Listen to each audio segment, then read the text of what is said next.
Welcome to Victoria Rumble Room for 2026. We're back. We're back. I'm Robin Adair. With me, as always, my pugilist of choice, John Juricic, the Croatian sensation. John, did you have a nice holiday season? I had such a great holiday season that I've had to have quite a bit of coffee to get going today. No shortage of stuff going on in the world to talk Oh, about. Man, oh it's man, we could it's do a show every two unbelievable. hours. And you just keep thinking Donald Trump must be finished. He must have done all the crazy stuff in 2025. The new year starts. He goes and seizes the president of Venezuela and threatens to take over the country. He wants to annex Greenland. It's just outrageous what goes on in Washington D.C. So that could be a show all by itself. But we've got a lot of other great stuff to talk about, and what a great guest we have to discuss this with.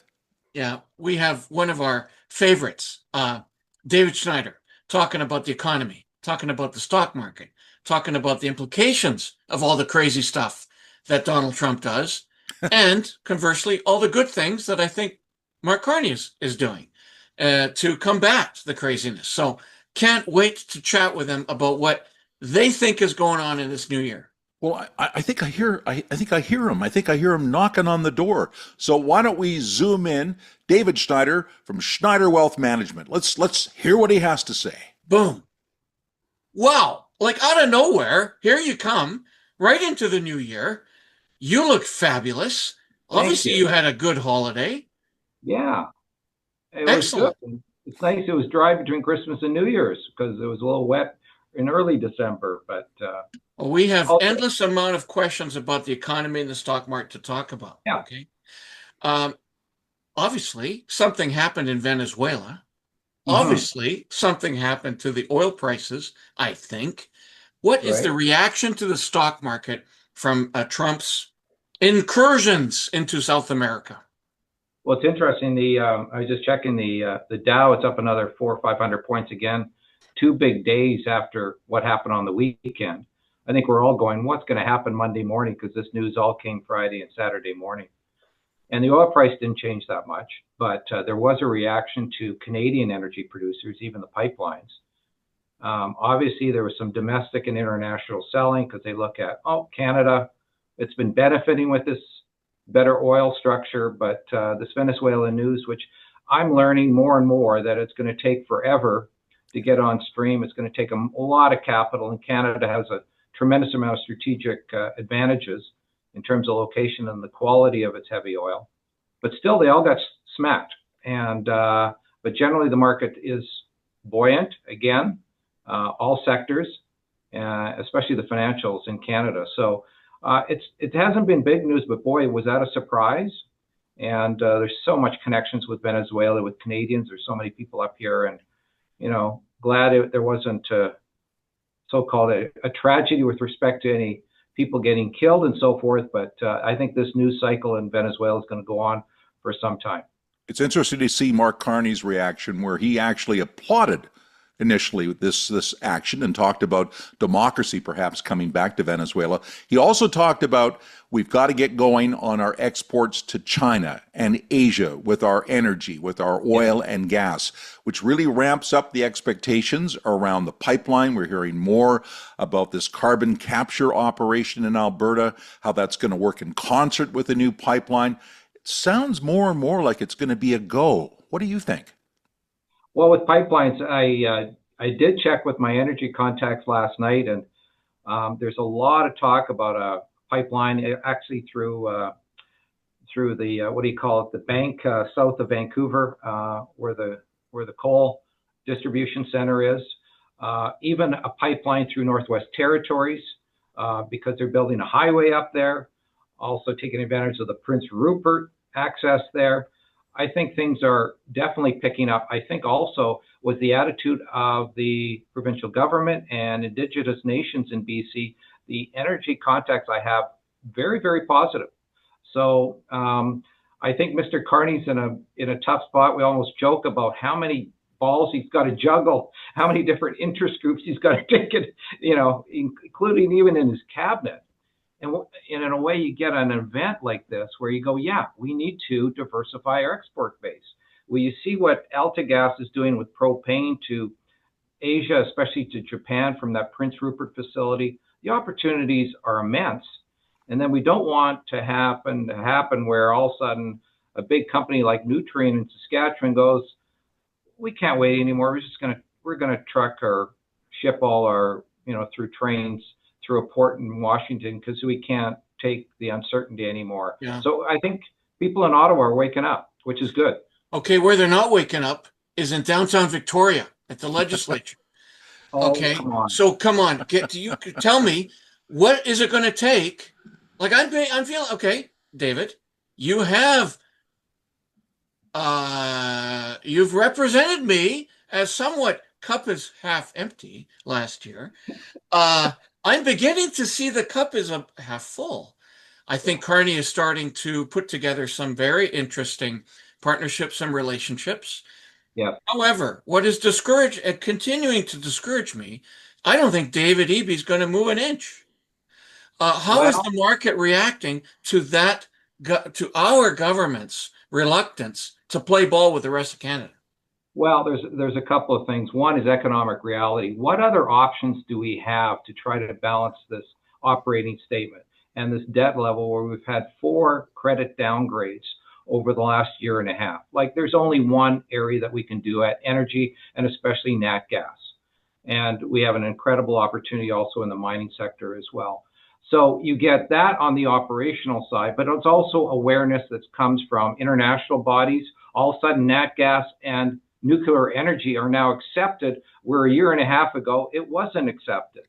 So, and then that educates the base out there that they can come up with things. And I bring this up because our second Macdonald-Laurier Institute event's coming up in February. Last year event, we had Heather Exner-Perot, our senior director. The two of you were there and did a great job covering it. That time, a year ago, Mr. Eby and Mr. Dix couldn't say the words LNG and nat gas at presentations. That was just 12 months ago at the big resource conference in Prince George. Look at what's happened now. It's very open to LNG. So things can change really quickly. Just a year ago, these two people couldn't even say those words because, in a way, the base wasn't ready for it. And, I really would like to see our political leaders lead versus follow the polls. Like, it drives me crazy, both here provincially and in Ottawa. We're starting to get a change with that. But no, look at the positive side. They're seeing the benefits of LNG. We had the coastal pipeline get it all approved. These great news with some of these Indigenous projects with LNG. Crystal Smith, who led that Cedars LNG project, the first one with Indigenous ownership majority. What a success story. She's going to start our presentation. So there's a lot of good things happening. And Eby, he's the only one, he knows there's only one option, is our nat gas. And in these contracts with LNG, the only thing he's pushing with Carney is they got to use BC nat gas because he wants the royalties there. He sees the numbers for sure. His foot dragging's hurt him with things like potash. The Saskatchewan government's mad. They're talking about actually exporting their potash to Asia through a port in the United States in Washington State. So, and the other thing is this UNDRIP matter, where we've decided we're going to bend over backwards to accommodate all of the desires of our First Nations, and some of them are important, and some of them need to happen, and some of them I would suggest are a little unrealistic, where they want lands that they say they had that were way across other parts of the province. We have Lulu Island in Richmond, part of it being claimed by the Cowichan Band.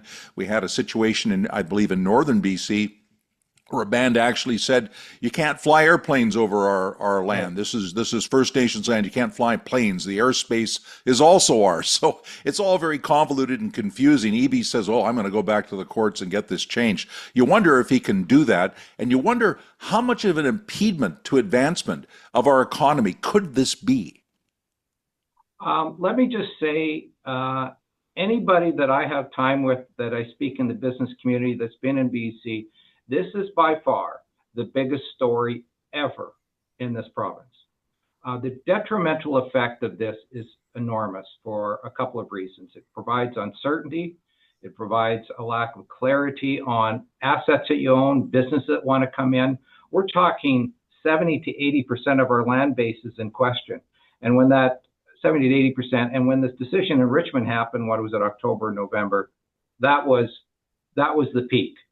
The good thing is it's woken everybody up. I communicated with Karen over the last 24 hours preparing for this, our senior director, Karen Restuel, and she looks at UNDRIP. There's no way that this should have come in. It was at a time where Canada's constitutional rights and Indigenous rights were better than any other country in the world. And it absolutely drives people crazy. And to actually see a lawyer that should have known better be part of this and be the leader of this, which is our premier right now, it's so detrimental, because when you hear stories of banks and others, rightly so, they have to take care of their shareholder base, uncertain in terms of lending. We've seen it before in the hotel industry, the retail business, where banks all of a sudden just stop. And then you get businesses that just don't set up operations. There's 2 companies I went to that have operations across Canada, and they said, right now, we're putting no new capital into British Columbia. And their directors in BC are going, come on, no. Right now, I'm doing it in Alberta, I'm doing it in Manitoba, I'm doing it in, parts of Eastern Canada. Nothing goes to BC. That so just really, makes me ill. That makes me ill, yeah, David. No, I think, and that was the reason I'm putting together this event, because we need some clarity. There are some ways, I think, and it said, I think the line was, it was plain stupid, it was intentionally ignorant, and definitely arrogant. And, I think right now, there's a lot of people comparing it to our Manitoba premier, who's Indigenous. He knows how things should be acted upon as a premier, but he also understands what Indigenous and constitutional rights mean. We didn't need to have So David, hold on. I'm going to interrupt you because I'm just popping with questions. I'm sorry. And by the way, let's make sure folks come to your event later in the month. So this naturally leads into a question around housing, housing growth in 2026, around interest rates for 2026. A whole bunch of us, including myself, are having to renew our mortgages that we took out when rates were about 0. This is going to be quite a hit to the Canadian housing market. Tell us what your analysis and forecasts are for both housing and interest rates for 2026. Yeah, it's twofold. The rates might be okay, but you hit it on the head there, John. Steve Sarasky does wonderful work every Monday. He sends out a weekly piece. He gets information from all the different banks and all the different economists. And the chart he had was how much of the mortgages actually mature over the next year to year and a half. And you're right. During those COVID times, those 1.5% mortgages are now closer to 5. So that's a big hindrance. So we have a ton of people getting hit with higher mortgage rates at a time where basically living costs have gone through the roof the last 3 to 4 years, right? So that's a hindrance. And then you've also got no sort of relief with cost to build. So there are no new supplies happening. And, a good portion of that Toronto condo market has stopped. I now hear that it's impacting Vancouver. So this could be a big problem for Canadian economy middle of the year. Yeah, we're starting to see numbers because there's so many people being laid off in the construction side, because so many of these projects, they're still completing. So many converted from being strata to going to, guess what, rentals, because they could get the 95% CMHC financing that all Canadians now are taking on the debt of CMHC. So it's at an interesting time, because guess what also happened? Population growth is going the other way. And they've made changes with respect to educational and student systems for international students. So even in Victoria, you see, those big new projects over at Shelburne and Mackenzie. You're going, are they going to be, and that's why we are getting some rent relief, thank goodness. Rent's going down everywhere in North America, quite honestly, because there's so many rental projects that are being completed at a time where population's going the other way. But no, it's a tough housing market. There was a real estate firm. They had 165 registered agents in their operation a year ago. There's 60 now. here No. in Victoria. So it gives But you you an know, idea. the good news out of all of this is that the next generation may be able to eventually afford to buy a house. I mean, we've ramped this thing up so high, and Oh, it's not a big time. benefit to people like myself. But I long ago paid off my mortgage, and I'm sitting Right. very nicely. And of course, it keeps accruing wealth for me, and it's artificial. But does that help my children or grandchildren? No, it doesn't. So we need to change the way we're doing our housing anyway. I wanna ask you about Donald Trump again in the Yeah. context of what we're looking at in 2026, which is the renegotiation of NAFTA, Kuzma, whatever the heck you want to call it, the free trade agreement with the states. Trump has been growling that I don't even know if we're going to have another round of meetings because, you know, Canada isn't very, very nice and maybe we'll just throw the whole thing out. And we have a new Canadian ambassador in Washington starting out, I believe Wiseman is his name, an Yeah, old Mark friend of Wiseman. Mark Carney and also from the financial community, talking tough about trade, even in Canada, talking about the protectionism of our milk products, things like that. So a lot of things are on the table. What do you forecast about Kuzma, free trade, all of that? Is it a must? Are we going to see it resolved in 2026?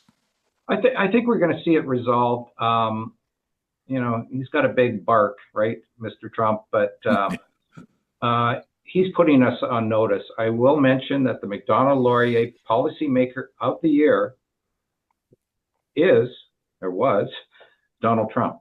I talked to our founder about an hour ago, and you know, it wasn't because he had great policies. He's making Ottawa change our policies, and that's why we picked him, because he's actually forcing change with the way his actions. What's nice about Canada and the U.S., there's a lot of commonality, and there's also a lot of needs that the United States has with respect to Canadian resources. What's nice, what happened in the last few months was all of a sudden Trump, with one of his outbursts, says he's going to put tariffs on our potash and all that stuff. Well, guess who uses our potash? Is farmers in Iowa and so forth. And the governors, all of a sudden, the red governors going, you can't do this. You know, Canadians, there's about an 80% approval rating that Americans like Canadians. There's only about a 40% approval of Trump. You know, Americans like Canadians generally, and they need four major things. They need our oil, they need our nat gas, they need our potash, our fertilizers, and they're going to need our uranium. Those are four major projects that we're in the top 3 or 4 in every category, almost all coming from Saskatchewan. It was interesting, Duberg's latest piece say, you know, Trump maybe would want Saskatchewan because they got so many assets. Cooler heads prevail because those governors get involved and they're powerful, and those red governors are powerful. So I think something's going to happen. We still have the best overall trade agreement with the United States when you look at all percentages. And I think we're waking up. I think you're changing. And I got to say, Carney's in a tough spot. He's not a stupid person. You know, he knows what needs to be done. He's just got a really tough situation his first 8 to 9 months because of his cabinet. He's making changes. He's got a big radical side that he's slowly moving aside, and he's getting some good people on. And even the change in Washington was needed because the previous ambassador wasn't working. So I think things are going to happen. I think things are going to work out. And the really nice thing about this news in Venezuela, it's really waking up as we started off. Yeah, we got to diversify our export bases. And I agree with you. I agree with you that certainly numerous of these events over the past years have reawoken the Canadian psyche around and shifted our priorities where they should be. In other words, with our country, I'm not saying any of this is any good that it happened this way. I'm glad the dominoes have fallen in our favor. Well, in my opinion. are falling, John. There's still So many. We keep talking about opening free trade amongst the provinces. They talk a big game. It still isn't really happening. Yeah. Okay. So, David, to something else while we're roaming around in the American USA. I don't trust anything coming out of Washington statistics. Nothing. Okay. I think they're hiding bad news, and I think they're making up good news. Now, there have been statistics recently that have indicated that their economy is really starting to grow. Can you please tell us, from a Canadian perspective, from someone who might have access, I'm sure you have access to the appropriate growth figures, What's really going on down there? I think it is. Some areas are doing well, some areas are doing, but there's so much change going on because of AI and other things happening. I think generally the U.S. economy is healthy. It's a lot more diversified than the Canadian market. You look at the TSX, it's only 4 or 5 sectors that run the show in Canada.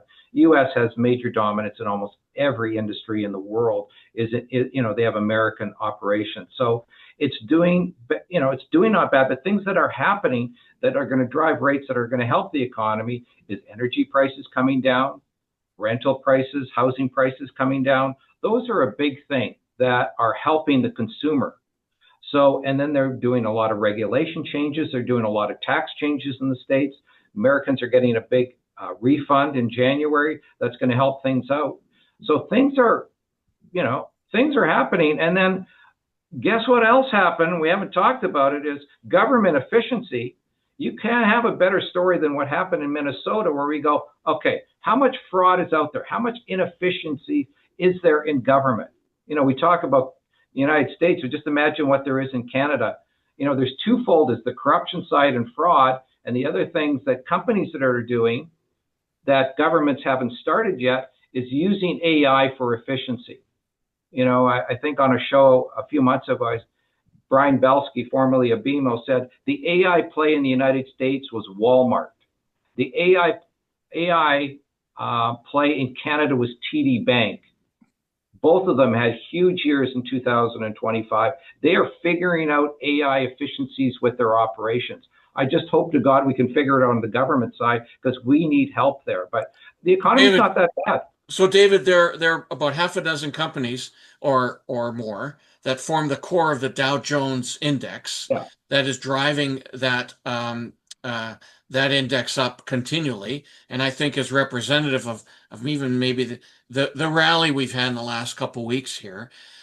Are those businesses, they haven't made a penny yet from AI? Is that a sustainable model through the year, or do you see some of that correcting and therefore, really moving the market in a significant way? Well, we always worry, the Mag 7, they're huge. Like when Apple's trading at 32 times earnings, I'm sorry, something's a bit weird. When our great banks with great dividends are trading at 12, that's why Canada still represents such good value. What's happened is the breadth of the market was a big difference. The Mag 7 didn't perform much this past year. It was all the other sectors that are forgotten, because all the money managers, they needed to own those Mag 7s, and then when they start underperforming, they start looking at other areas. It was a year ago where pension funds in Canada were gloating that they had no exposure to the Canadian marketplace. Well, guess what went up 32%? Canada. Yeah. There's so many advisors that have never bought a mining stock in their life. It's all technology. Guess what's moving? It's the old economy stuff that Canada has.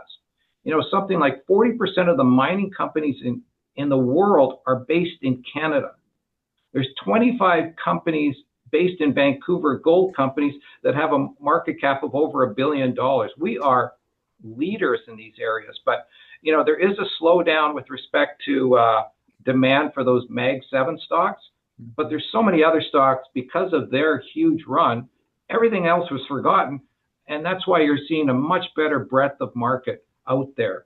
So we're in pretty good shape, but what black swan's going to start, happen tonight or next Friday, this Friday night, look what happened in Venezuela. What's the next thing going to happen? But well, we know the next black swan won't be David Schneider. This has been a very uplifting interview. I mean, sometimes we get the gloom and doom, and today we're getting a very positive look at 2026, David. And I think people can take great comfort hearing this interview and hearing so many positive things. So I gather that your overall global message is that things are going well in Canada. Maybe not everywhere on every file, but we're not facing disaster, certainly not at the moment. No, and I think there's a better attitude with Canada, with an adult in the room running things. To be honest, there's such a more credibility with Carney running things and his resource minister. That was a huge boost. Provincially, such a wake-up call for credit downgrades, and this UNDRIP, which went global with that big Wall Street Wall Street Journal article a week and a half ago. Like, look what's happening. Like, it's an embarrassment what's happening. But Canadians, they got a wake-up call. We've been coasting here in Canada way too long. As I always say, Canadians, they love coming to a party with a six-pack, but they drink 9 beer. I'm saying that, and I got to tell you, when I was in Mexico, any American go, I got to talk to you even more. I go, I'm just saying, we've coasted. We've taken things for granted. And we finally have a wake-up call out there. That was a pretty good line.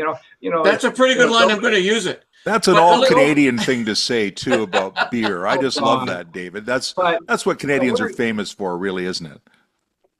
Yeah, Canadians. But I will say there's a lot of pessimism out there, especially in BC. I don't like seeing it. You gentlemen, David, hold on. The pessimism was legitimate. Okay.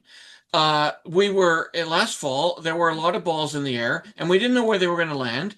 And the one leadership focus was coming from the U.S. Now that has changed. I'm with you. I agree that we are shifting, and these balls are starting to settle. I'm seeing it anecdotally. I'm doing a lot of lobbying here around the region with marine sector, Right. with the defense procurement, etc. I am watching government do stuff that I have never seen in my lifetime move so quickly and move so determinedly. Is that a word, Robin? I mean, since we're throwing around, anecdote, and so John, indubitably it is. Oh, I love it. So, I see on the ground here things are changing, and what you're saying around some of the very real finish lines that we're crossing on some of these resource-based stuff. I'm concerned about EB. I hope that pressure will force them to make the right decisions. But I think we came from a place of pessimism. I'm willing now to say I'm feeling, like Robin's indicated, I'm feeling better about 2026. And you're looking good, Johnny. Hey, we're going to wrap this thing. David Schneider, we're going to get you back soon and often because people love to hear good news. I mean, realistic news too. But thank you very much for being on the Rumble Room once again. Well, I really enjoyed it. And thank you for giving me this opportunity. And let's have a great 2026. Okay. Absolutely. And rumble on. Rumble on. Take care.